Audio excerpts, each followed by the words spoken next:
Perkenalkan, nama saya Yunike Julian Saripuno. Saya mahasiswa Universitas Nusa Cendana, jurusan Ilmu Komputer. Di sini saya akan menjelaskan tentang sistem pakar mendiagnosa penyakit dan hama pada tanaman mangga dengan metode forward chaining. Yang pertama saya akan menjelaskan sedikit tentang metode forward chaining. Jadi metode forward chaining yaitu metode pencarian atau teknik pelacakan yang dimulai dengan informasi yang ada dan penggabungan rule atau menghasilkan suatu kesimpulan atau tujuan. Selanjutnya di sini kami mendapatkan data penyakit dan hama pada tanaman mangga dengan cara mewawancarai pakar, yaitu Bapak Yos F. Lopez SPMSC dan Ibu Jenny Lapinaga, mereka adalah dosen jurusan Pertanian Politeknik Kupang. Di sini ada dua tabel, yaitu tabel penyakit dan tabel hama. Di sini ada nama penyakit dan masing-masing nama penyakit diberikan kode penyakit dengan P1. Dan selanjutnya tabel hama sama seperti tabel penyakit juga diberikan nama hama ini diberikan kode penyakit dengan H1 dan hingga H4. Tabel gejala di sini ada 13 gejala dan masing-masing gejala diberikan kode gejala dengan G1 hingga G ke-13. Selanjutnya ada tabel pengendalian. Di sini ada 12 pengendalian dan masing-masing pengendalian ini diberikan kode dengan lambang A1 hingga A12. Selanjutnya aturan produksi. Di sini ada 10 rule.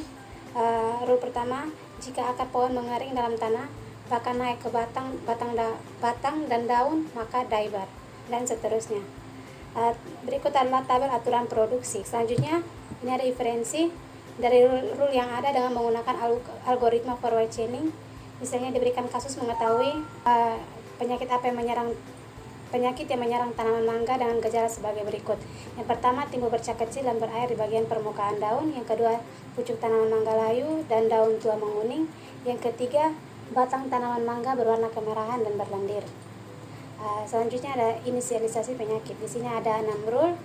Kondisi awal di tahap inisialisasi pada kolom tabel pada rule status berisi aktif dan belum ditandai. Sedangkan pada kolom tabel premis atau kelas status berisi free. Pada tabel atribut value dan tabel working memory kondisinya masih kosong. Selanjutnya langkah pertama, di sini ada gejala ke-11 dengan tabel working memory, pucuk daun mangga yang timbul tidak sempurna. Di sini ada 4 rule. Jadi masing-masing rule ini kami akan cek satu persatu rule dan didapatkan pada rule nomor 9 dan rule nomor 10. Maka premis atau kelas status yang tadinya bersifat free, yang masih free diganti dengan true. Selanjutnya ada gejala ke-13, adanya bintik-bintik kecil pada pangkal buah dan ujung daun. Di sini ada 4 rule. Masing-masing rule juga kami akan cek satu persatu rule dan dapatkan pada rule nomor 10 dan premis atau kelas status diganti dengan true. Dan rule nomor 1, 2, dan 3 ini tidak digunakan dan premis atau kelas status diganti dengan false. Maka tabel atribut value dan tabel working memory, gejala ke-11 pucuk daun mangga yang timbul tidak sempurna. Gejala ke-13 adanya bintik-bintik kecil pada pangkal buah dan ujung daun. Gejala di atas merupakan masalah yang disebabkan oleh hama jenis lalat bisul dan dapat ditangani dengan penyemprotan dengan insektisida atau A9.